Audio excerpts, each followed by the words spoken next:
Today on Dr. Phil, beware of the cart narcs. When I do see that some lazy bones has left their card out, I turn on the wand of justice and activate the mouth siren. You do more than just ask them to put their cart back. Is your disability lazy bones-itis? You shame them. I don't know who you think you are. You say you're a trained agent. Who trains you? Me. He put the shopping cart behind my truck, which prevented me from leaving. Why didn't you just take your card back? Parking lot monitors specifically pick up shopping carts. That's their job. They get paid to do just that. If I just go out there and say, why don't you take it back? They don't see the consequences. You just don't know what the hell you're talking about because the evidence contradicts what you're saying. Let's do it. Have a good show, everybody. Here we go. This is a safe place to talk about hard things. Stand by. We'll count you down. Today is going to be a changing day in your life. 5, 4. Get ready to take care of you.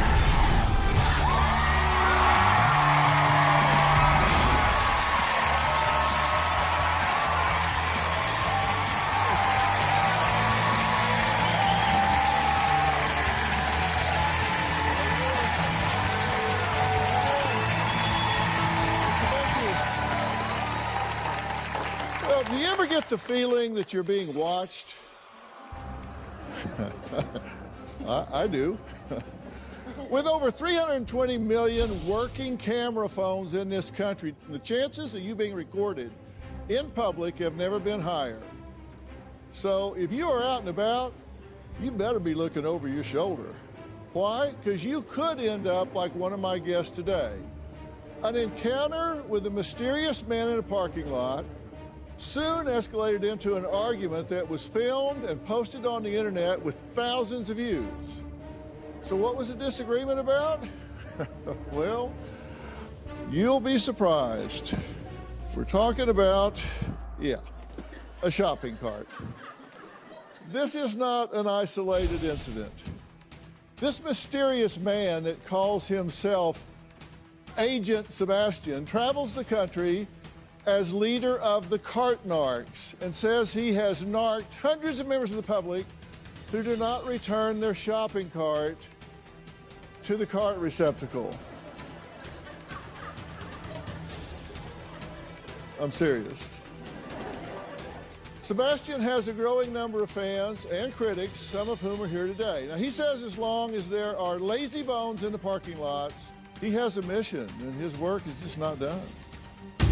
Don't hit me, ma'am. I'm not going to hit you. I'm going to take your glasses. I'm going to throw them on the ground. I'm Agent Sebastian. I'm the founder of the Cart Narcs. Cart Narcs are an independent organization that tries to get people to just take their cart back to the cart return. That's not where the carts go. That's the mulch. When I do see that some lazy bones has left their cart out, I turn on the wand of justice and activate the mouth siren. That's not where the carts go. It's the middle of the spot. We've had hundreds of encounters. I've had many threats on my life being a cart narc. Besides a guy pulling a gun on me, I've had multiple people say they're going to run me over. Well, sir, that's not nice. Sir, that's against the law. There's definitely an adrenaline rush. Go yourself, ma'am. cart narc. How about that? This is my uniform. I have an equipment vest, which is actually a bulletproof vest. I put my body camera right here. Captures everything that happens so nobody can lie about it afterwards. It's curbing, sir. You know that's against the law to videotape somebody. I have this wand here which lights up. It shows that I'm highly visible. I threw drink on you, That's little assault. girl, okay? And Don't be a little girl. And as a feminist, I take offense with that. After I ask them nicely to return their cart, if they still don't do it, I slap on a bumper magnet of shame. Where does it say that I have to do anything? That's the thing, it's politeness. That's great. Keep picking them up. Think about somebody besides yourself. Our videos get millions and millions of views. This is because I think it's a common pet peeve. Is your disability lazy bones-itis? And who the are you? Well, lazy bones-itis? How about itis? People say you're bullying and harassing people. That's simply not true. What I'm doing is I'm not letting them throw a temper tantrum and dissuading me from my mission. I'm a highly trained special agent with the cart narcs. So what we do is we narc people out who leave their carts out like this, like big old lazy bones. To those who say I'm just shaming the public, yes, I am. We are a social creature, and that's how we learn what to do, is by watching examples of how to behave. There is an epidemic of lazy bones in America, and the cart narcs are here to slide it back. Wait a minute, ma'am, please stop approaching me. I'm backing away. No, come here, because I'm going to teach you. Uh-oh, pepper spray. I'm going to teach you. Ah! She's trying to assault me with pepper spray. You have pretty quick feet. Well, yeah, I have to flee quite often. As you saw, pepper spray. I've had a gun pulled on me. I've had people try to hit me with their cars and trucks over just asking them to put their cart back where they know it belongs. Well, but you do more than just ask them to put their cart back. Well, that's correct, because they'll... You shame them. Correct. And it's only, as you saw in the videos there, it's a bumper magnet. It's not marking, but it is that scarlet letter that says, I don't return my shopping cart like a jerk. And when they do react like what we're seeing in some of these videos, it does highlight how ridiculous they are, how ridiculous their ego is. Well, here's an excerpt from a video posted by Sebastian on his YouTube page in February of last year. And I want you to pay close attention to what Sebastian says to the woman in this video. Is your disability lazy bonesitis? Because I saw you walk around the store and Oh, absolutely. How about that? You Go yourself. delicious McDonald's and Go delicious yourself. I love banging I energy don't drinks care. because you're throwing it at me. I don't give Man, let me give you my business card. I don't know who you think you are. I'm the cart narc. But don't ever tell somebody with a disability it's lazy bonesitis. You got a pretty good throwing arm for someone with a disability. Throwing arm, it's my back. You're gonna use your back to throw. Would you like my business card or not? How about that? So why do you harass people? Not harass. Agent I'm Sebastian. saving the next person with a real disability who might have with a real disability. Who might have like Don't ever insult somebody and tell them they don't have a real disability, Sebastian. Yeah, I'm in a hurry to go home to my autistic daughter, who also has a disability. Yeah, I'm sure you have an autistic daughter. I'm not trying to say. And I don't think she wants her mother to be like this. If I had to, you probably could be a better role model for her, quite frankly. No, Sebastian. Yes, I am. You're a piece of. Ma'am, I didn't throw anything at somebody. Sebastian, you're not inside my body, so don't ever insult nobody. I doubt many people are getting your body anytime soon. What was the last thing you said? She said, you're not inside my body, and I said, I doubt anybody would really want to get your body anytime soon. I made a joke, sure, but it's to show how ridiculous they're being over not taking her car back. And by the way, after all that, after throwing stuff at me, after threatening to hit me with her truck, she took her cart back. So the whole thing about, oh, I'm too hurt or whatever, disabled to take my cart back was clearly a lie. And that's why I kept pressing, because I knew it was a lie. Well, no, you don't know. You don't know what people's day is. You don't know what their life is. I don't know her day, Dr. Phil, but I do know that I saw her walk out to her truck, climb up in her truck and load her groceries, and then the second she didn't need her shopping cart, it's in the handicap access way, blocking the place that handicapped people need to go. You say you're a trained agent? Sure, that adds... Who trained you? Me. Hundreds of hours, and that adds to the whole silliness of it because these people flip out over this stuff. What kind of agent are you? An agent of the carts, of the cart narcs. And you said somebody curbed their cart. You said this is a violation of what? A public decency. How many times have you pulled into a parking spot? Well, you said it's a violation as though it's a violation of some code. No, there's no criminal charge. There's no ticket I'm writing anybody. It's just a violation of common courtesy.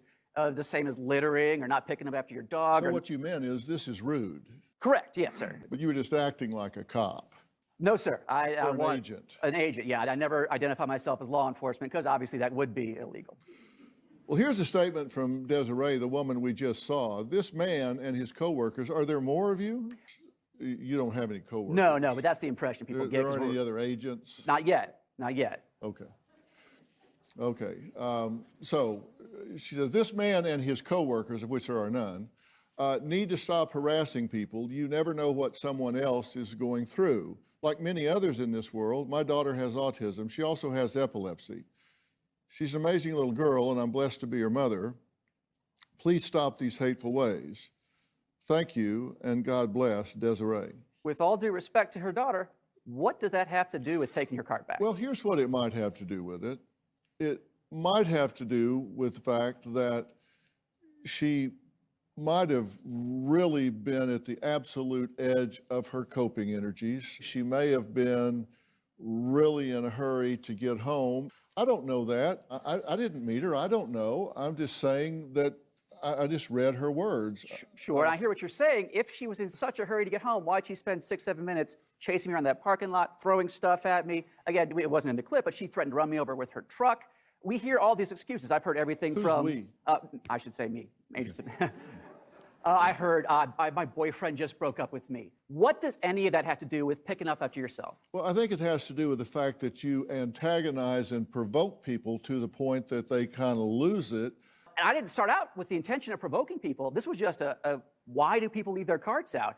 You put these magnets on their cars, right? That's correct, sir. Yeah. And you even put a flag on their... We do have those flags now too, yeah. On their car. And again, it's obvious, as the audience can see, it's super silly. And so for people to try to threaten my life over a bit of silliness instead of just saying, you know what, I was lazy, you're right. People will lie to your face about medical issues or whatever, but I see them with my own 2 eyes, and we just saw her take her card back. They'll lie to your face, like tell somebody that they're a trained, authorized agent. That's not a lie.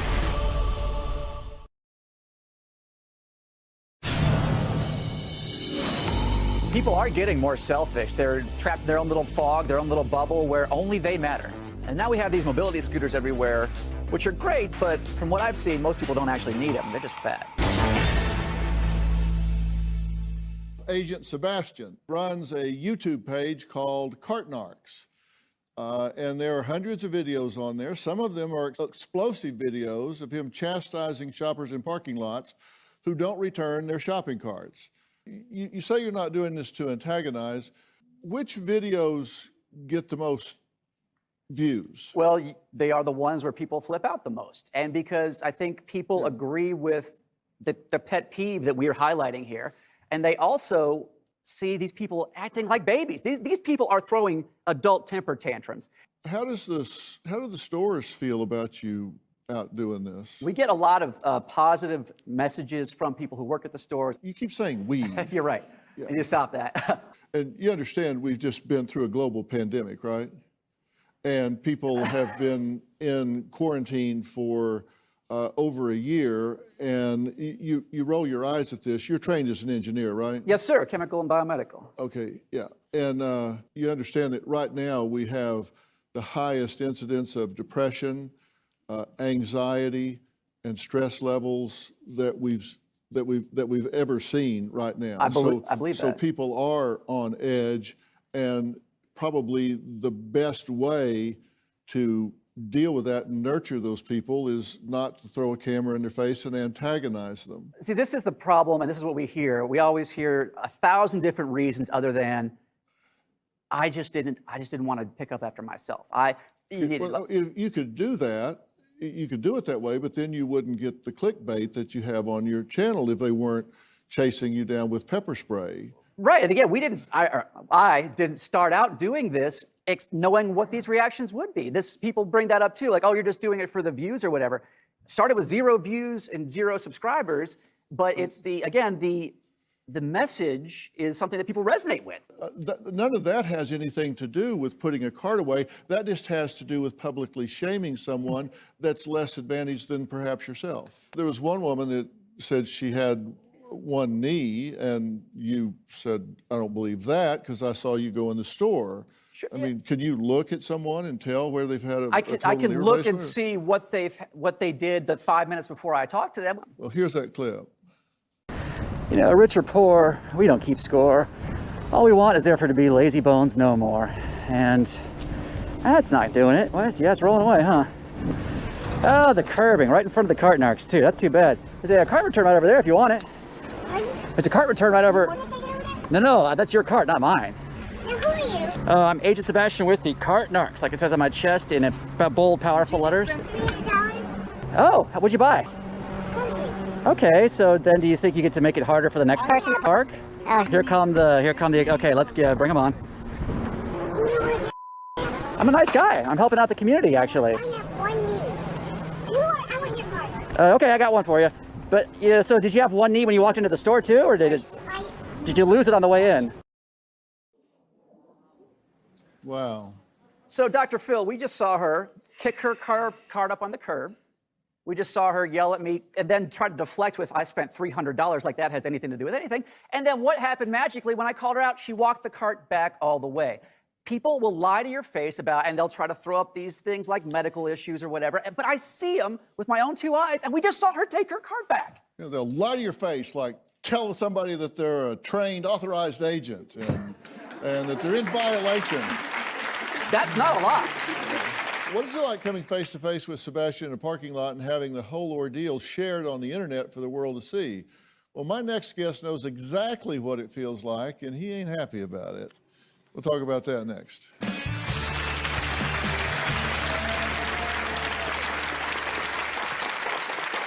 Why you do that, bro? Why you put that in back of my cart? Well, it's your cart, not my cart.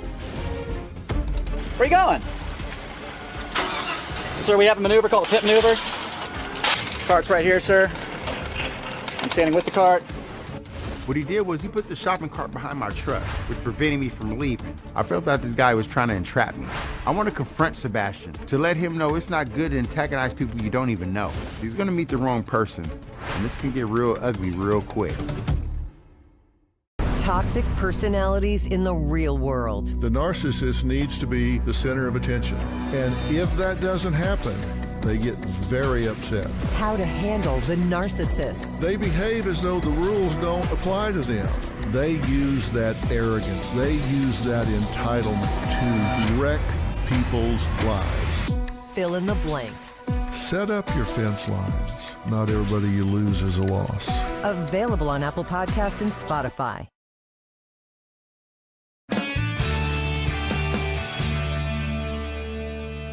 My next guest says that this is all just a bunch of crap and that Agent Sebastian's sole aim is to humiliate and rile up innocent people going about their daily business. Take a look. Whoop, whoop, skidly, whoop, whoop, whoop, whoop. Cart Narcs here. Last December, I was out running some errands, and I was approached by cart narcs. That's curbing, sir. Yeah, with cart narcs, that's just curbing. It's a violation here. We'd like for you to take the cart back to the corral over that way if you could. Where are you going? Sir, we have a maneuver called a pit maneuver. Cart's right here, sir. I'm standing with the cart. It's your cart, sir. Oh, man, why you do that, bro? Why you put that in back of my cart? Well, it's your cart, not my cart. What he did was he put the shopping cart behind my truck, which prevented me from leaving. I felt that this guy was trying to entrap me. I was like, man, come on, dude. I don't have time for this. You understand the principle, though, right? That, like, carts can get out and hit people's cars, so that's why. You know that's against the law to videotape somebody without their permission. Let's talk about the cart, not about the videotaping, sir. No, it's against the law to video somebody sir, what about without the cart? their permission. What about the cart? You don't have my permission. You're You do deflecting. not have my permission. You're deflecting from the cart. Ah! I believe this guy, Sebastian, was really trying to antagonize me. Yeah, with cart narcs, that's just curbing. It's a violation here. 2 days later, I learned that he had posted a video of me on the internet. You know, I was upset. All this guy is doing is trying to provoke reaction from people for likes. I want to confront Sebastian to let him know it's not good to antagonize people you don't even know. This guy has to be really careful with what he's doing because he's going to meet the wrong person, and this can get real ugly real quick. Tremaine, good to meet you. Nice to meet you, Sue. And thanks for your willingness to be here today. You feel like you were victimized by him and shamed on the internet. Yes, I was. And what do you want to say to Agent Sebastian? Sebastian, it's not good to go around and push people's buttons because you're going to provoke a reaction. You're going to get a reaction. And what you do is you push buttons for no reason. Well, I would take objection with the no reason. Again, why didn't you just take your cart back? Parking lot monitors specifically pick up shopping carts. That's their job. This is the old. They get paid to do just that. Look, this is a classic example and terrible reasoning we hear from these people all the time. Who's we? That I hear from these people all the time. Is they pay people to do this. Well, they pay a janitor in that same shopping center to wipe up the toilet. Do you go in there and pee all over because eventually the janitor will come and clean up after you, or do you pick up after yourself and do what's asked of you and what you, quite frankly, you're supposed to be doing? It's not like it's trash. You're not throwing something on the ground. I'm not talking about trash. I'm talking about blocking spots. Well, you said it was like littering. It's similar, yes. Well, no, it's not similar because littering is a crime. This isn't a crime. You're equating one thing with another. One's a crime, one's not. That's an analogy, Dr. Phil, but it's a similar... It's a bad analogy because one's a crime and one's not. It's kind of like saying we when it's me. It's a similar principle of picking up after yourself. You know, yes, littering is a crime, and I do feel that leaving your shopping cart out should be somewhere in there. Well, but it isn't. Not yet. That's why I do what I do. Why did you put the shopping cart behind my truck? It's sort of an empathy move where we don't do that anymore talking to our lawyer. They think it's kind of a gray area because it goes to show you that when you leave your card out, it can block someone else, and we see it every day. You pull into a spot and there's a cart sitting there. I got to get out, move the cart. It's to show you what will happen to other people when you do what you did. But you know that's called a form of detaining, right? It can sort of be. No, it is. Well, look, that's why we don't do it anymore, is it's a gray area. But again, we've never been charged with anything by any law enforcement. We have plenty of evidence of what we do. Who's we? I've never been charged. Thank you, Doctor. I've never been charged by any municipality in any one of the 50 states, and I travel all over the place because it's not really any kind of crime to ask people to be a better citizen and pick up after themselves. Some of his critics wonder if something happened in Sebastian's childhood to make him behave the way he does today. I invited one person who can answer that question better than anyone. That's his mother. And she's going to be joining us next.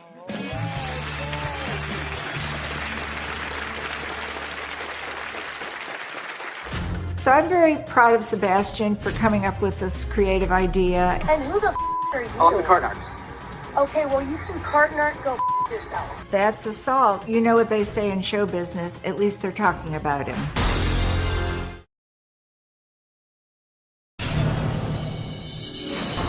When people say, what's wrong with this guy growing up, I was forced to pick up my own toys, clean up after myself. Why is that an astounding concept these days? I had a normal childhood, graduated with a degree in biomedical engineering. I'm not some maniac from under a bridge. I just happen to appreciate when people are courteous to each other. While many blame Sebastian for riling people into fits of rage with his unique style of questioning, my next guest, his mother Karen, says that he is doing nothing wrong, and anyone who flips out at him only has themselves to blame. I absolutely support my son Sebastian. I've watched all of Sebastian's videos. And who are you? I'm the Narcs. Okay, well, you can narc yourself. She hit him and she threw her drink on him repeatedly. That's assault. I'm a nice guy. I'm helping out the community, actually. From every video I've seen, Sebastian is totally respectful, because if he wasn't, I might have to scold him. I saw one video where a man in a truck pulled his gun on Sebastian. I understand why people get angry, because after all, they've been caught doing something they know is wrong. I grew up in the 50s and 60s when the show Candid Camera was highly popular, and that show would set up pranks that normally embarrassed people. So this sort of entertainment is nothing new. Sebastian does cause controversy with his videos, but I'm very proud of Sebastian for coming up with this creative idea and having the bravery to actually go out and do it. You know what they say in show business, at least they're talking about him. Well, Karen, thank you for being here. You're welcome. Now, aside from this shopping cart mission in life, you're really proud of your son, right? Absolutely. I mean, he's highly educated, which means he's done very well in school. He's clearly intelligent, very articulate. He has problems with his pronouns, but other than that, he's a very intelligent guy. And he's done a lot of socially responsible things as well. In fairness, he's volunteered with Big Brothers and Big Sisters, and given of his time. You have to be proud of that too as well, right? Of course I am. In the alternative, of course, it wouldn't get as many clicks, but in the alternative, you could take a whole other ploy, because shaming people, name calling, those things actually demotivate people and cause them to have an abreaction, a resistance to change. I hear what you're saying. No, that is true. But when you say name calling, we call people lazy bones. But if I just go out there and people say, why don't you take it back for him? Because then they'll just think that they can do whatever, and they'll say, oh, there's some guy, whatever. They don't see the consequences. Okay, actually, I understand what you're saying. You just don't know what the hell you're talking about, because the evidence contradicts what you're saying. The evidence says that you can inspire change, but you can't shame change. I've asked people, would you like to take it back? They tell me to F off, they flip me off, just the request so often. I've walked up to a guy, hey, that's not where the card goes. If you Would responded then and said, let me do it for you, it's okay. Don't worry about it. then they'll do it every time. Actually, you're now arguing with the data because that's not the case. Who spent more time in parking lots, me or you? No offense. Oh, definitely you. Because I'm aware that there are other problems in society that might be slightly more pressing, like homelessness, depression. No. Okay, how many of you who are clapping for that went and fed people at a homeless soup kitchen this morning? 0? I thought so. Yeah, no, because don't give me, that's another dodge we hear all the time, Dr. Phil, and I, quite frankly, I know you're smarter than that. Yeah, I'm a lot smarter than you might think. We'll meet a woman who says Sebastian is playing a very dangerous game that could end in tragedy. She claims she can say this because of a mistake she made that she is still traumatized by almost 10 years later. She's going to join us next.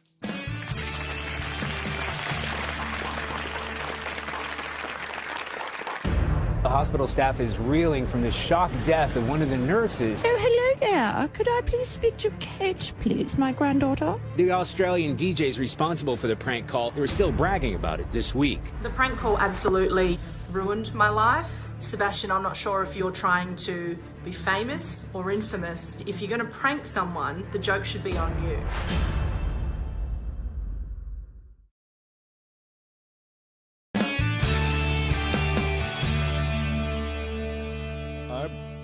Play around on social media sometimes, and I make jokes on social media. You said I made a crack or whatever, but if I do something, I always make sure that if there's a joke, I'm the butt of the joke. Let me give you an example. This is something I put up that got millions of views. It's just like 8 seconds. Oh man, a gift from TikTok. What is this? Oh, ho, ho. I know what this is. I'm gonna shred this puppy. It's not a hoverboard.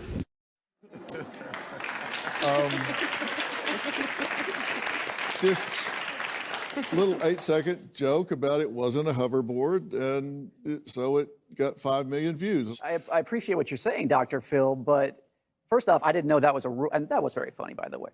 But I didn't know that was a rule. I didn't know it was a rule that you can't make a joke about anybody else. I didn't know that.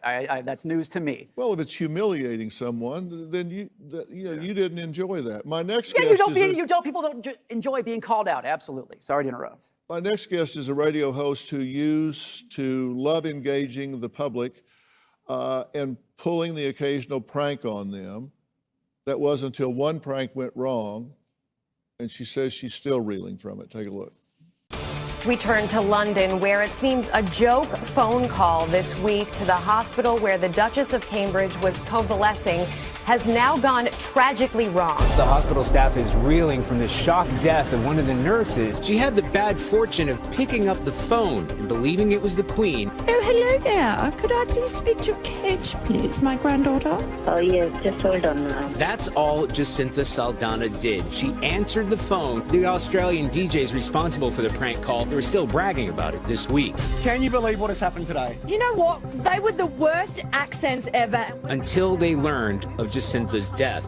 Now they've been silenced. The prank call absolutely ruined my life. I lost everything. I've had people threaten to quit because they don't want to work with a murderer. I've been told to kill myself over 15,000 times. The grief overtook everything. You're tarnished for life. It's nearly 10 years and I still face these issues. The mistake that was made that day is the person on the other end of that line, we didn't think about how she was feeling and what she was going through. And if you're going to prank someone, the joke should be on you, not on someone else.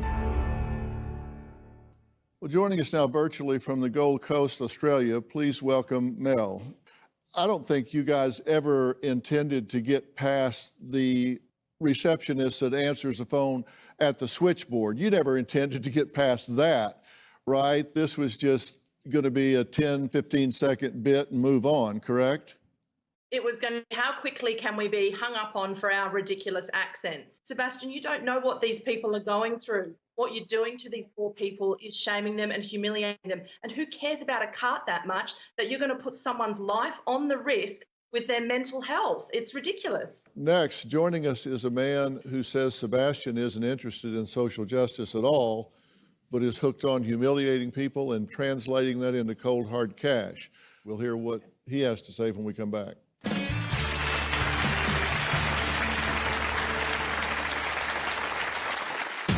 These are not videos about getting people to put their cart back. This is just a hook for Agent Sebastian to enrage people and then milk that rage for cash. We have a word for people who set out to upset others, and that word is bully.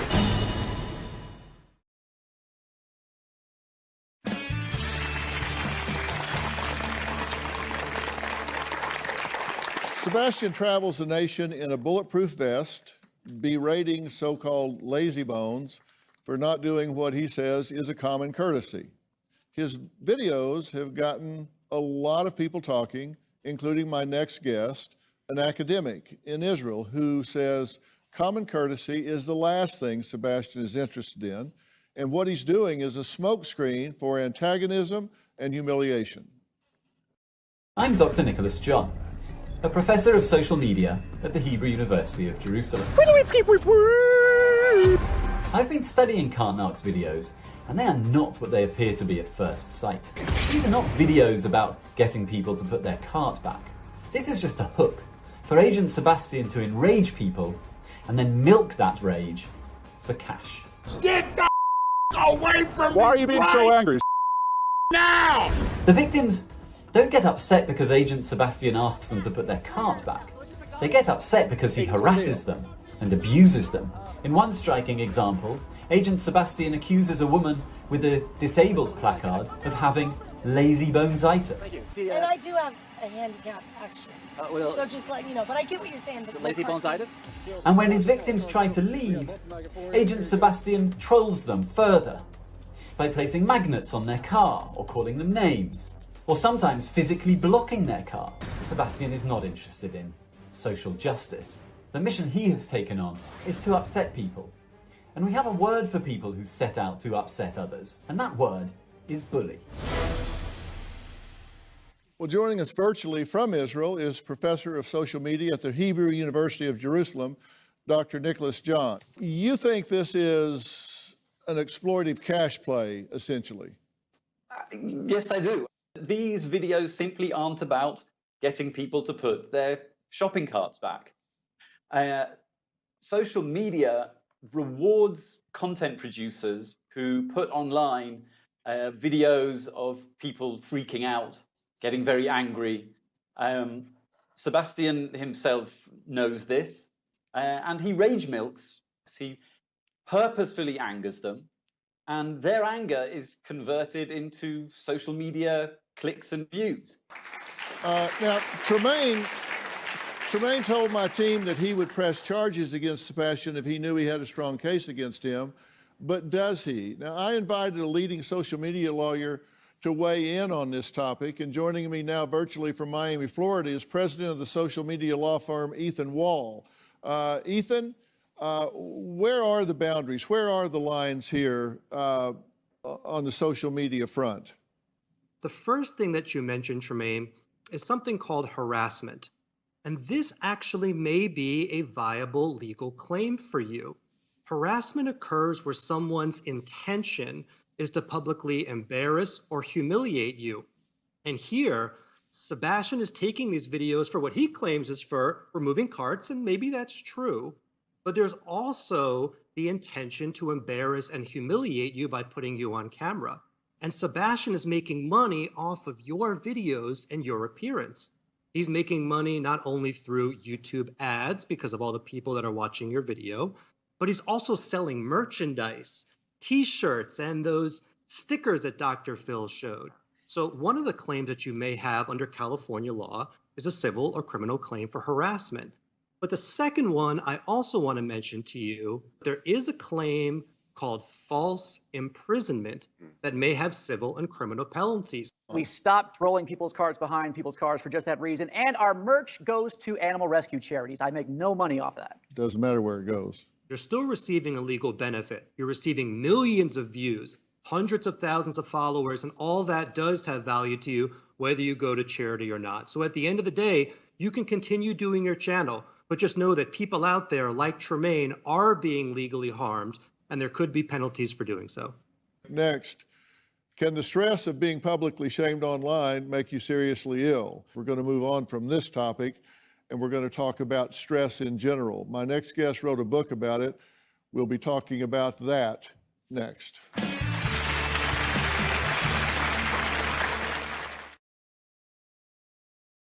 Well, we have been talking about things in life that can create stress, and immense stress can really have an impact on the mind and body.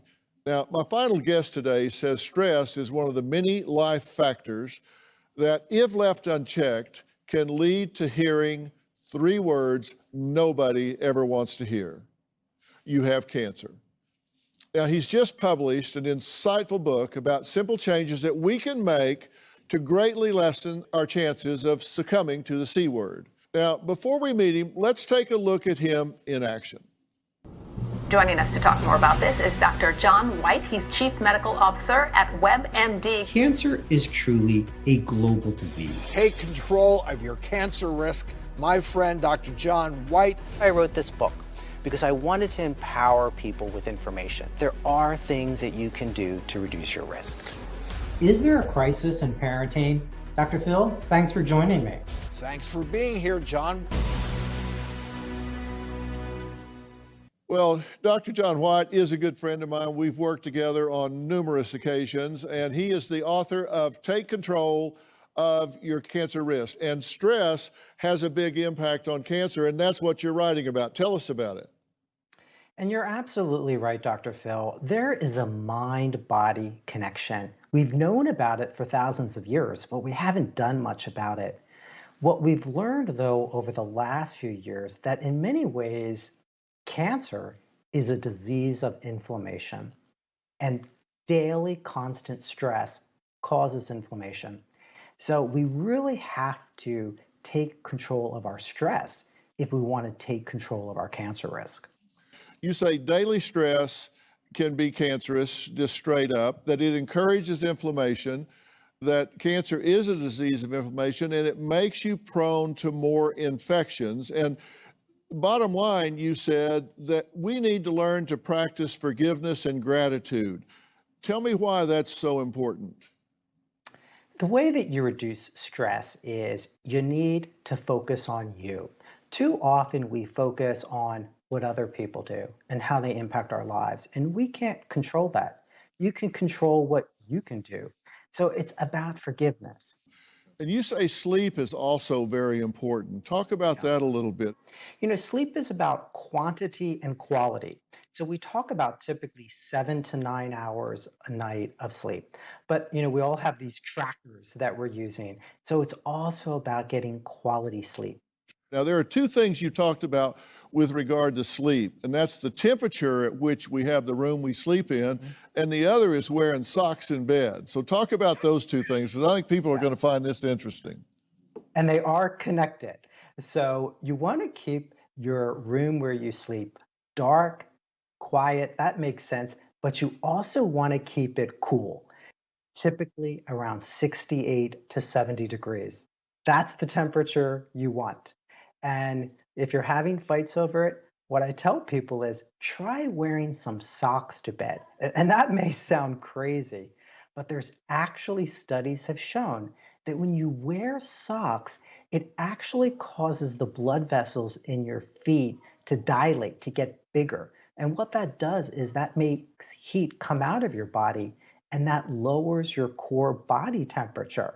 So put that thermostat at 68 degrees, Dr. Phil, and put on some socks, and you might sleep better. I like that.